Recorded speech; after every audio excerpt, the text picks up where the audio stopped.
Jonathan Lee Riches investigates. I am in front of the federal penitentiary in Terre Haute, Indiana.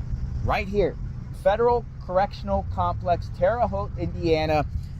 The Federal Bureau of Prisons Death Row Unit is here. All right, so let's talk about Luigi Mangione, because that prison you just saw in Indiana is where Luigi Mangione will be if he's convicted, because prosecutors announced today they are seeking the death penalty against Luigi. Let me share with you a statement by Attorney General Pam Bondi. Luigi Mangione's murder of Brian Thompson, an innocent man and father of 2 young children, was a premeditated, cold-blooded assassination that shocked America. After careful consideration, I have directed federal prosecutors to seek the death penalty in this case as we carry out President Trump's agenda to stop violent crime and make America safe again. Attorney General Pam Bondi, April 1st, 2025. This is not an April Fool's joke, folks. They are seeking the death penalty against Luigi Mangione.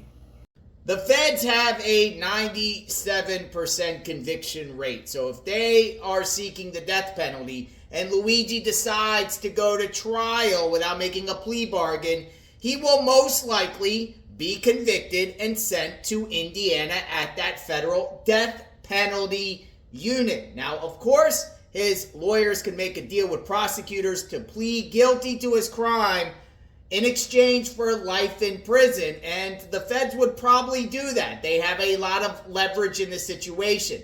Let me give you some Wikipedia information about that death row unit in Indiana.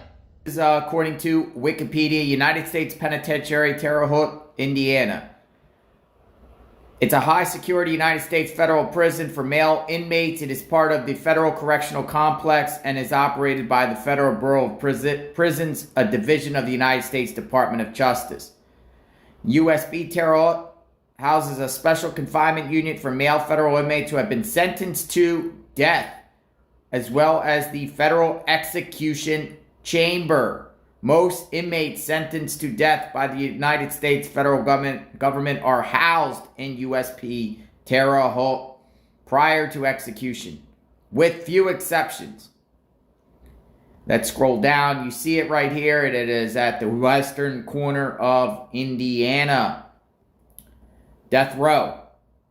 On July 19th, 1993, the federal government designated USP Terre Haute as the site where federal death sentences could be carried out, including the establishment of the Special Confinement Unit, the Federal Death Row for Men.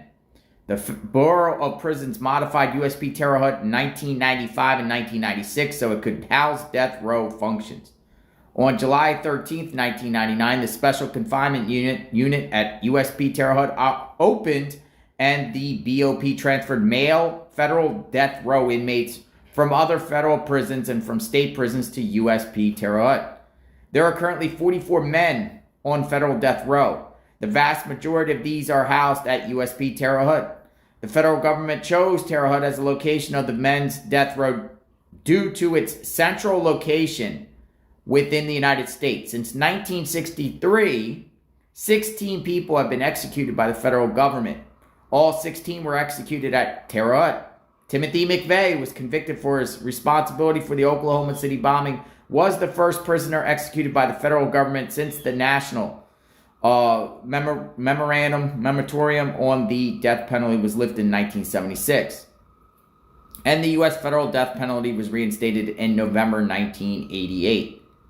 The method of execution used by the federal government is lethal injection. So there you go. There's almost 4 dozen people on death row in Terre Haute, Indiana.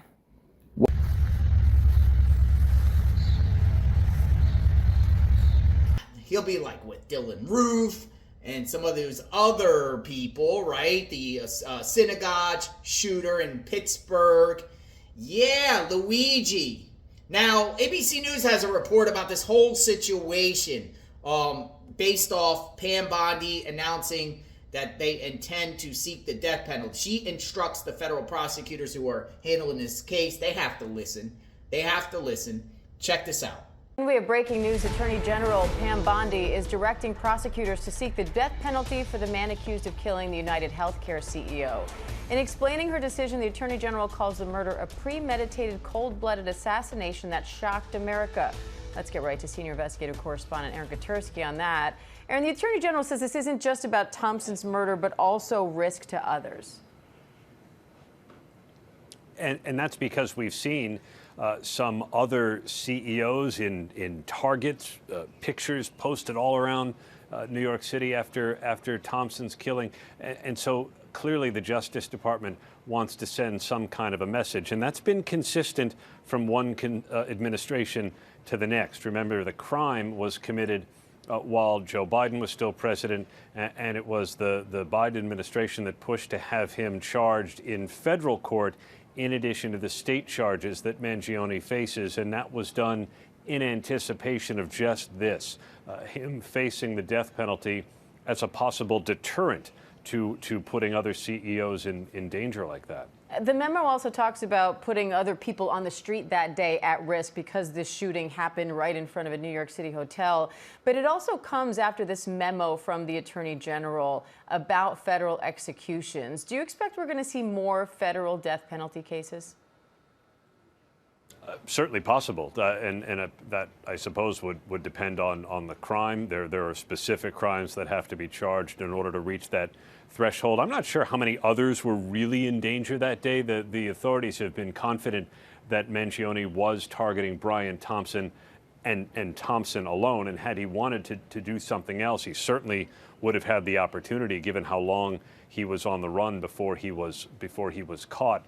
But the administration, both prior and current, clearly wants to send a message that stalking a business leader because you disagree with business policy is not going to be acceptable in the United States. And that's where the death penalty comes in as a deterrent, the administration clearly hopes. Now, what's unusual here, though, Diane, is that Pam Bondi's announcement came before Mangione's actually been indicted on federal charges. He has pleaded not guilty to state murder charges. He's charged by complaint in federal court with murder and stalking, but he has not yet been indicted. So this certainly does signal where the case is going, and it may give his defense a little bit of a jump.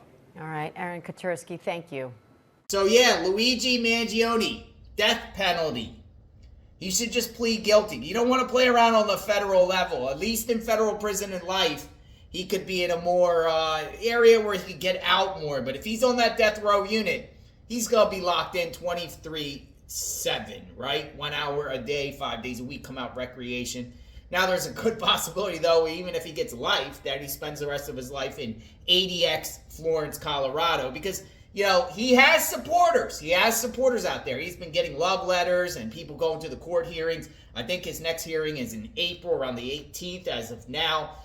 Usually when he goes to court, there's supporters out there with big signs and whatnot. So government is, not playing around with this guy. Don't trust state charges. He got, slapped with federal charges as he was being extradited to New York.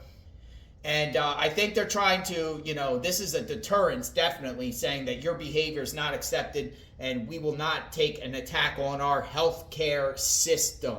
We are following this case extensively on JLR Investigates. Let me know what you think. What's your thoughts of Luigi? Next time he has a court hearing, we will share it on the channel for sure. Is he innocent or is he guilty or is this justified? There's support. There's support. Though a lot of people, don't support what he did. And actually, healthcare CEOs now have to walk around with bodyguards and whatnot. But what change has he made from this? Like, what exactly has he done to make a difference? And I haven't seen none at all. Sub to the channel, hit the notification button when anything else comes out about a Luigi, including, putting hearts in his socks like he did when he was at court before. You'll hear it here on JLR Investigates. We will talk soon. Stay tuned.